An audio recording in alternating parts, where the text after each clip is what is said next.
देख रहे हैं सर्वोदय टीवी इंडिया और मैं आपके साथ ज्योति खंडेलवाल। आज मेरे साथ मौजूद हैं पलवल सीएमओ डॉक्टर ब्रह्मदीप सिंह। आइए इनसे बातचीत करते हैं, क्या इनका कहना है और तमाम हमारे सवाल हैं जो इनसे हम जानना चाहते हैं। सर बहुत बहुत स्वागत है आपका। धन्यवाद जी सर, अगर मैं बात करूं कोरोना को लेकर, तो कोरोना जो महामारी थी उसमें बहुत लोगों ने अपनी जान भी गंवाई, तो स्वास्थ्य विभाग ने किस तरीके से जो है कार्य किया और कर रहा है? मैं कहना चाहूँगा कि कोरोना की जो लड़ाई के तौर पे ही स्वास्थ्य विभाग ने इसे लिया। और जैसे ही पहला केस हमारे यहाँ पे आया अप्रैल 2020 के अंदर, तब से लेकर पिछले पौने 2 साल से हम लोग हाई अलर्ट पे हैं।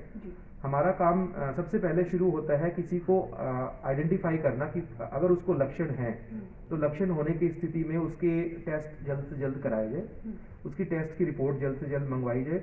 अगर वो पॉजिटिव आते हैं तो उस स्थिति के अंदर उन्हें आइसोलेट किया जाए। शुरुआत के अंदर गाइडलाइन ये थी कि उन्हें हॉस्पिटल में ही आइसोलेट किया जाता था, अभी धीरे धीरे करके होम आइसोलेशन की स्थिति रहती है। साथ में अगर कोई भी पॉजिटिव व्यक्ति आता है तो हमारी कोशिश रहती है कि उसके हर कंटेक्ट को ढूंढ पाए।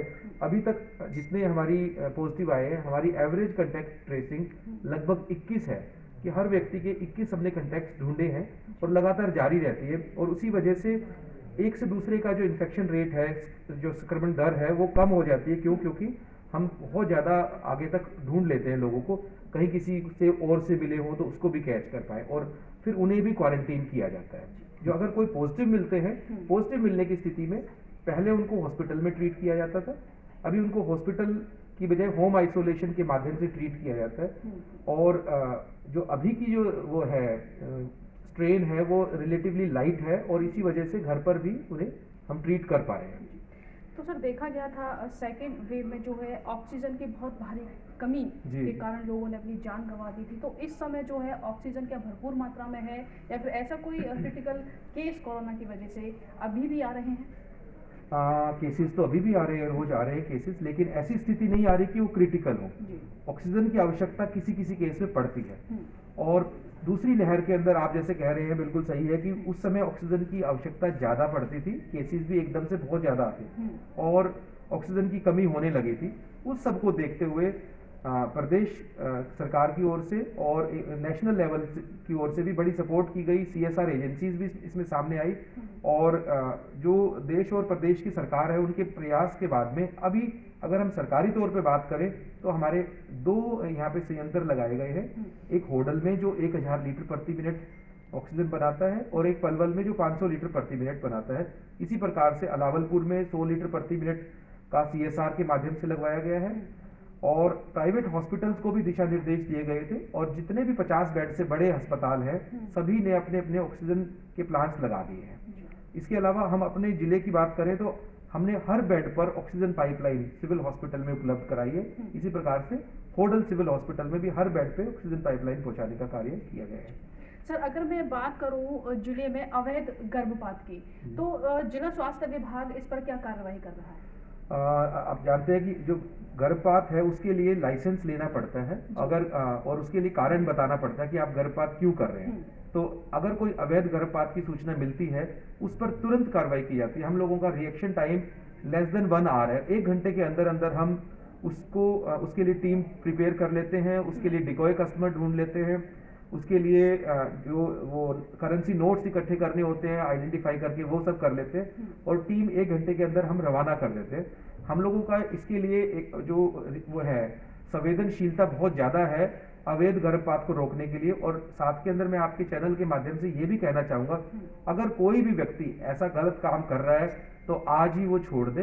क्योंकि बेटियां बेटे दोनों बराबर हैं, गलत काम इस बारे में ना करें। और दूसरी बात ये कि अगर किसी को कोई सूचना मिलती है कि जिले में इस प्रकार का अवैध कार्य हो रहा है, चाहे इलीगल MTP किट बिकने की बात हो या इलीगली कोई MTP कर रहे हो या कोई अल्ट्रासाउंड कर रहे हो इस प्रकार से, जो कि जिसमें बेटे बेटी की जांच की जा रही हो, अगर कोई इस प्रकार की सूचना मिलती है तो स्वास्थ्य विभाग की ओर से इसके लिए इनाम भी दिया जाता है और तुरंत कार्रवाई भी की जाती है। तो मैं चैनल के माध्यम से ये निवेदन करना चाहूँगा कि अगर कोई भी व्यक्ति ऐसी सूचना देता है तो आप सामने अवश्य आएँ, वो सूचना गोपनीय रखी जाएगी और उसके लिए विभाग की ओर से इनाम भी दिया जाएगा। और PNDT की सूचना देने पे तो 1 लाख रुपए का इनाम दिया जाता है।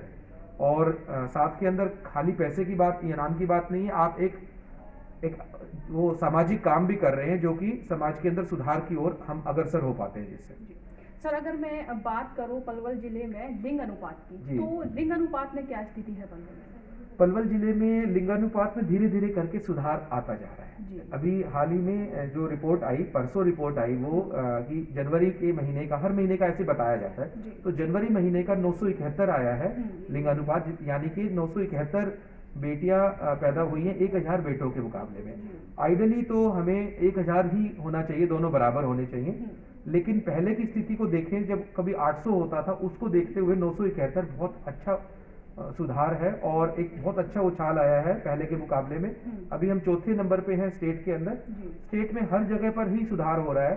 सरकार इसके लिए बेटी बचाओ कार्यक्रम के लिए बहुत समर्पित तरीके से कार्य कर रही है, और उसी प्रकार से जिला पलवल की जो पीएनडीटी टीम और स्वास्थ्य विभाग की टीम भी लगातार, हमारे उपायुक्त महोदय भी इसके लिए बहुत सपोर्टिव रहते हैं, और एकदम से टीम बनाई जाती है। जैसी कोई सूचना मिलती है तो पुलिस विभाग की भी हमें पूरी सपोर्ट रहती है। सर एक आखिरी प्रश्न और आपसे, एक वैक्सीनेशन जो चल रहा है और तमाम लोग ऐसे थे जो जागरूक नहीं थे, जिन्हें जागरूक करना था, ये स्वास्थ्य विभाग के लिए बहुत बड़ी चुनौती थी। आज कहीं ना कहीं सभी वैक्सीनेट हो चुके हैं, तो वैक्सीनेशन की जागरूकता किस तरीके से लोगों में जगाई स्वास्थ्य विभाग ने? बहुत बिल्कुल सही कह रहे हैं कि यहाँ पर वैक्सीनेशन को लेकर शुरुआत में बड़ी रेजिस्टेंस थी, और वो खास तौर से कुछ एरियाज, खास तौर से हथीन के कुछ गांव हैं जिनमें बड़ी वो थी, उदासीनता थी वैक्सीन को लगवाने को लेकर। और वो उदासीनता खाली कोविड वैक्सीन नहीं, हर प्रकार के इंजेक्शन को लेकर उनको उदासीनता रहती थी। लगातार इसको लेकर कार्यक्रम जारी रहे, और सबसे ज्यादा जो इफेक्टिव तरीका रहा वो हाउस टू हाउस विजिट का रहा। हमने ये प्लान किया कि हमारी ASHA workers house to house visit करेंगी और एक एक घर घर जाकर उनको प्रोत्साहित करेंगी वैक्सीन लगवाने के लिए। एक ये किया। एसएमएस भेजे गए, लोगों के मैसेजेस से फर्क पड़ा, व्हाट्सएप पे भी मैसेज भेजे गए, एसएमएस भी भेजे गए। इसके अलावा डीसी साहब की ओर से जिला अधिकारियों की भी ड्यूटी लगाई गई, उनको एक एक गांव एडॉप्ट करने के लिए बताए गए, और 20 ऐसे गांव जिले के चूज किए जहां पर वैक्सीनेशन काफी कम थी, और उसका प्रभाव ये रहा कि उन 20 गांवों के अंदर हम वैक्सीनेशन 100% कर पाए। इसी प्रकार से वैक्सीनेशन को प्रोत्साहित करने के लिए वैन्स भी चलाई गई, जो कि अवेयरनेस वैन्स का उसमें रोल रहा। मीडिया के माध्यम से काफी रहा, मीडिया की ओर से जागरूकता के मैसेज भी दिए गए, और मीडिया ने खुद आगे बढ़कर कैंप्स भी लगवाए लोगों के साथ में मिलकर, सामाजिक संस्थाओं के साथ मिलकर। मैं धन्यवाद करना चाहूंगा पलवल जिले की सामाजिक संस्थाओं का, जिन्होंने बढ़ चढ़कर कैंप लगवाए, और यहाँ के लोगों ने खुद भी अपने आप को वैक्सीनेट करवाया और लोगों को वैक्सीनेट करने के लिए भी प्रोत्साहित किया। सर सर्वोदय टीवी के लाखों दर्शक इस वक्त आपको देख रहे हैं, क्या कुछ कहना चाहेंगे उनसे? हाँ, मैं कहना चाहूँगा कि एक तो यही कहना चाहूँगा कि हम स्वास्थ्य जो है उसे इस प्रकार से लेते हैं कि जब बीमारी आएगी तब स्वास्थ्य को देखेंगे।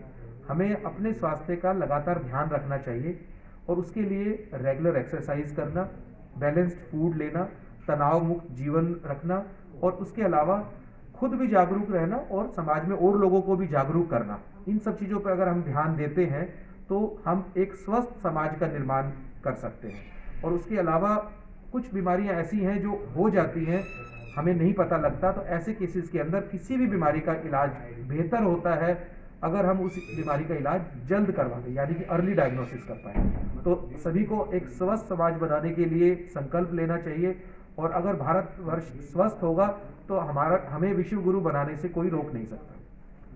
तो ये थे मेरे साथ पलवल सीएमओ डॉक्टर ब्रह्मदीप सिंह। ऐसी ही तमाम जानकारियों के लिए आप बने रहें सर्वोदय टीवी के साथ।